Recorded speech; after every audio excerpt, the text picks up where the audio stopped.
Hello friends, हाज़िर हूँ मैं आपके सामने और एक नई रेसिपी के साथ। आज हम बनाएंगे मसाला पूरी। मसाला पूरी वैसे तो आप बहुत बार बना चुके होंगे, हर बार लोग दिवाली में ख़ास तौर पे बनाते हैं, लेकिन ये कुछ स्पेशल है। इसके अंदर मैंने ऐसी छोटी छोटी टिप्स आपको दी है जिससे कि आपकी मसाला पूरी एंड तक, लास्ट पूरी तक एकदम खस्ता रहेगी, एकदम फ्रेश रहेगी। तो सारी टिप्स एंड ट्रिक्स आपके साथ शेयर की है। साथ ही मैंने एक और चीज़ शेयर की है जो मेरा पर्सनल एक्सपीरियंस है। कई बार हम देखते हैं कि पूरियों को पतला बेलें तो वो नहीं फूलेगी, लेकिन ये क्या, देखिए मैंने तो पतली बेली तो फूल के एकदम गुब्बारा हो गई। तो चलिए छोड़ते हैं इसे और आगे बढ़ते हैं। मैं टिप्स दूंगी, उसके साथ अगर आप करेंगे तो आपकी पूरियाँ कभी भी तेल में जाकर फूलेगी नहीं। यहाँ पर हम मैदे से बनाएंगे, तो मैदे के लिए मैंने यहाँ पे 4 कप मैदा लिया है। नॉर्मल बाज़ार वाला मैदा है। जब भी हम लूज़ में या पैकेट में भी लाते हैं तो मैदे को छानना बहुत ज़्यादा ज़रूरी है, क्योंकि उसमें कुछ ना कुछ छोटे मोटे जो जीव जंतु होते हैं या कुछ कचरा होता है वो रहता ही है। मेरा ये पर्सनल एक्सपीरियंस है कि पैकेट वाला मैदे में भी ऐसी चीज़ें निकल आती हैं, तो हमेशा मैदे को छान कर ले। अब यहाँ पे 4 कप मैदा लिया है। आप कोई भी कटोरी कम आप सेट कर लीजिएगा और इसको बीच में गड्ढा कर लिया है थोड़ा सा। मैंने यहाँ पे जीरे का इस्तेमाल किया है, आप चाहे तो अजवाइन का कर सकते हैं, काली मिर्च का कर सकते हैं। स्वाद अनुसार नमक डाल दिया है। अब इसमें हम कुछ हटके मसाला करेंगे।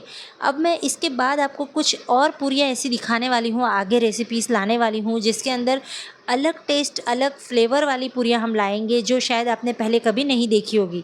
तो वो देखने के लिए चैनल के साथ बने रहिएगा। यहाँ पर मैंने डाला है चिली फ्लेक्स, यानी कुटी हुई लाल मिर्च। साथ ही मैंने चुटकी भर हल्दी डाली है। हल्दी बहुत ही कम मात्रा में डाली है। तलने के बाद बहुत ज़्यादा मुझे डार्क कलर नहीं चाहिए पूरियों का, इसलिए मैंने बहुत ही कम मात्रा में हल्दी डाली है। अब यहाँ पे सभी चीज़ों को पहले अच्छे से मिक्स कर लिया है। अब इसके अंदर हम मोइन लेंगे। मोइन के लिए मैं इस तरह का वाइट बटर लेती हूँ। ये आप अगर बाज़ार में जाएंगे तो आपको न्यूट्रेला या लाइट के नाम से मिल जाएगा। न्यूट्रेला लाइट आता है या अमूल लाइट आता है। तो ये सारे जो बटर्स होते हैं, ये बटर ज़्यादातर खाने में इस्तेमाल नहीं किए जाते हैं। ये बटर जो होते हैं वो मोइन के लिए इस्तेमाल किए जाते हैं, चीज़ों को खस्ता बनाने के लिए इस्तेमाल किए जाते हैं। तो मैं स्पेशली जब भी घर में कोई चीज़ों को खस्ता करना हो, नाश्ते स्पेशली चकली हो गई, ये इस तरह की कोई रेसिपी हो गई, तो उसके अंदर मैं बटर का ही इस्तेमाल करती हूँ। लेकिन अगर आपके पास ये नहीं है तो आप इसकी जगह पे तेल का इस्तेमाल भी कर सकते हैं।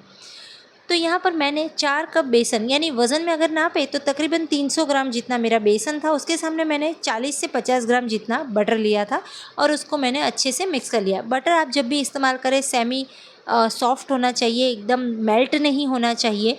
फ्रिज में से निकाल के 10 मिनट छोड़ दीजिए और तुरंत उसे इस्तेमाल कर लीजिए। मुट्ठी बने उतना मोइन डालना है, हर बार आपको ये चीज़ तो बताती ही हूँ। तो बस उतना डाल के चेक कर लिया है और उसके बाद हम इसके अंदर थोड़ा सा पानी डाल के हम इसका आटा गूँथेंगे। संभल संभल के पानी डालिएगा। मोइन अच्छा डालने के बाद आटे में ज़्यादा पानी की ज़रूरत नहीं पड़ती है। तो धीरे धीरे हथेलियों पे पानी लेकर ही मैं इसका आटा गूँथ रही हूँ। और आटा हमें ज़्यादा हार्ड नहीं रखना है, क्योंकि पूरियों की किनारियाँ फटनी नहीं चाहिए। तो वैसा मैं बनाने वाली हूँ। मार्केट स्टाइल पूरियाँ बना रहे हैं तो उसकी किनारियाँ नहीं फटने देंगे। तो इसलिए यहाँ पे आप चाहें तो आटे को हल्का सा सॉफ्ट, बहुत ही हल्का सा, पराठे का आटा होता है ना, बस वैसा आटा आप गूँथ सकते हैं। मैंने यहाँ पे वैसा ही आटा गूँथ लिया है। और अब इसके ऊपर थोड़ा सा, बिल्कुल थोड़ा सा तेल डालकर इसे चिकना कर लेंगे।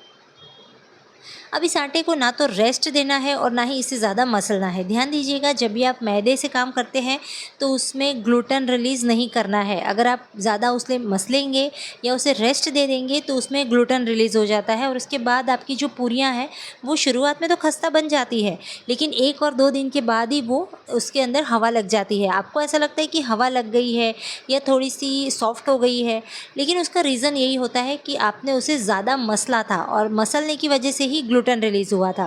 तो यहाँ पे हमने ना तो इसे ज़्यादा मसला है और ना ही इसमें ग्लूटेन रिलीज़ होने दिया है, तो रेस्ट भी नहीं दिया है।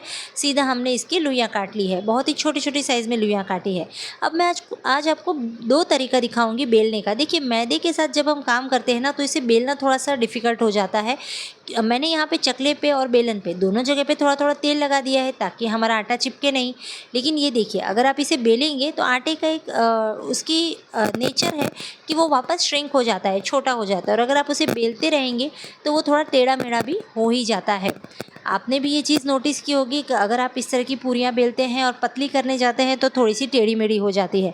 तो ऐसा ना हो इसलिए यहाँ पर हम इसके या तो आपके पास कुकी कटर हो तो कुकी कटर का इस्तेमाल कर लीजिए, या फिर आप मेरी तरह कर सकते हैं। तो देखिए एक ही बार में काफ़ी सारी पूरियाँ निकल जाए इसके लिए मैं क्या करती हूँ कि थोड़ी सी बड़ी लुई ली है और उसकी मैंने रोटी बेली है।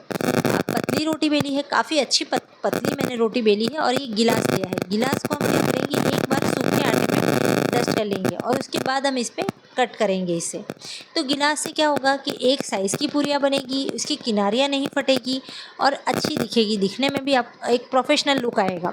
तो यहाँ पे देखिए काफ़ी पतली मेरी पूरियाँ हैं, आप देख सकते हैं उठाने में भी थोड़ी प्रॉब्लम हो वैसी है। लेकिन अगर आपको इतनी पतली पूरियाँ बेलने में दिक्कत हो रही है तो आप हल्का सा मोटा रख सकते हैं, लेकिन ज़्यादा मोटा ना रखें क्योंकि इसका जो खस्तापन है ना वो पतले में ज़्यादा रहेगा। तो यहाँ पे देखिए एक साथ में अब 4-4 5-5 पूरियाँ एक साथ में ही निकल जाएगी। और दूसरी एक बात कि अगर आपका आटा ज़्यादा ढीला हो गया है आपके हाथ से, या फिर आपको ऐसा लग रहा है कि नहीं आटा बेलते टाइम मतलब रोटी बेलते टाइम वो नहीं ठीक से हो रहा है या चिपक रहा है चकले पे, तो आप थोड़ा सा सूखा आटा ले सकते हैं। यहाँ पे मैंने देखिए पूरियाँ बेल ली है और तेल मैंने पहले से गरम करने रखा था, लेकिन तेल ज़्यादा गरम नहीं होने देना है, 50% गरम हो जाए 50% तक, तब तक गरम करना है। उसके बाद हम पूरियाँ तलना स्टार्ट कर देंगे। तो मैंने आपको बीच में एक दिखा भी दी कि काफ़ी पतली पूरियाँ हैं, तो एक साथ में काफ़ी सारी पूरियाँ आ जाएगी। अब मैं यहाँ पे इंडक्शन का इस्तेमाल हमेशा से करती हूँ, इसलिए मैं फ्लैट पैन ही ले पाती हूँ क्योंकि इंडक्शन पे मुझे फ्लैट बर्तन ही रखने पड़ते हैं। लेकिन आपके घर में आप गैस पे करोगे तो कढ़ाई में कर सकते हैं। जैसे शुरुआत में मैंने आपको एक क्लिप दिखाई थी, मैंने इस पे ना कट्स नहीं लगाए, फोक नहीं किया या टूथपिक से होल नहीं किए। तो देखिए मेरी तो पूरियाँ पतली होने के बावजूद भी फूल फूल के गुब्बारा हो गई। तो ऐसी गलती आपको नहीं करनी है। हमेशा जब भी हम खस्ता पूरी बनाते हैं तो उसमें छोटे छोटे छेद यानी कि होल करने पड़ते हैं या फिर छोटे कट्स लगाने पड़ते हैं, तभी वो पूरियाँ अंदर जाके फूलेगी नहीं, और नहीं फूलेगी तो ही वो क्रिस्पी बनेगी। तो ये चीज़ का ख़ास ध्यान दीजिएगा कि कुछ लोग दिखाते हैं, कुछ लोग बोलते हैं कि पतली बेलिए नहीं फूलेगी, लेकिन वो फूलती ही हैं। वो लोग भी कट लगाते हैं लेकिन बहुत छोटे होते हैं जो कैमरे में नहीं दिखते हैं। मैं भी यहाँ पे कट्स लगाऊंगी, आप देख पाएंगे लास्ट में आपको ज़्यादा कट्स नहीं दिखेंगे। तो यहाँ पे अब ये बैच तो मैंने ऑलरेडी डाल दिया था, अच्छा हुआ कि 1-2 पूरियाँ ही फूली, बाकी नहीं फूली तो मैंने उसको निकाल लिया। लेकिन अब हम रिस्क नहीं ले सकते आगे, तो मैं ज़्यादा इसको वेस्ट नहीं करूँगी मेरी चीज़ों को, तो मैं तो अब कट्स लगा ही दूँगी इसके ऊपर। और अब जो भी पूरियाँ मैं इसमें तलूँगी उस पे सब पे छोटे छोटे फोक से होल कर दूँगी या तो छुरी से छोटे कट्स लगा दूँगी जो दिखे नहीं वैसे। तो बाकी सारी पूरियों को मैं इसी तरह से तल लूँगी। देखिए दूसरा बैच डाला उसके अंदर मैंने कट्स लगाए हैं, तो अब वो देखिएगा वो पूरियाँ नहीं फूलेगी। तो देखिए ये पूरियाँ ज़रा भी नहीं फूली। तो बस यही रीज़न है कट्स लगाने का, कट्स ज़रूर लगाइएगा तभी आपकी पूरियाँ फूलेगी नहीं तो आप कितनी भी पतली बेल लीजिए वो ज़रूर से फूलती ही हैं।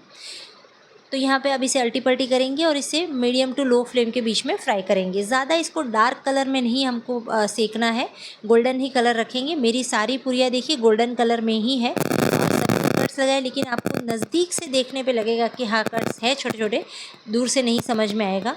और पूरियों का कलर आप देख सकते हैं, सारी पूरियों का कलर एक जैसा है। परफेक्ट हमारी यहाँ पे मसाला खस्ता पूरी तैयार हो चुकी है और देखिए कितनी ज़्यादा ये खस्ता है और बिना दांत वाले भी इसे खा सके, छोटे बच्चे भी खा सके, इतनी ज़्यादा ये मस्त है। तो आई होप आज की ये रेसिपी आपको पसंद आई होगी। पसंद आई हो तो लाइक शेयर और कमेंट्स करना ना भूलें। मिलते हैं ऐसी कुछ नई रेसिपीज़ के साथ, तब तक के लिए जुड़े रहिएगा, स्वस्थ रहिएगा, मस्त रहिएगा। Bye bye.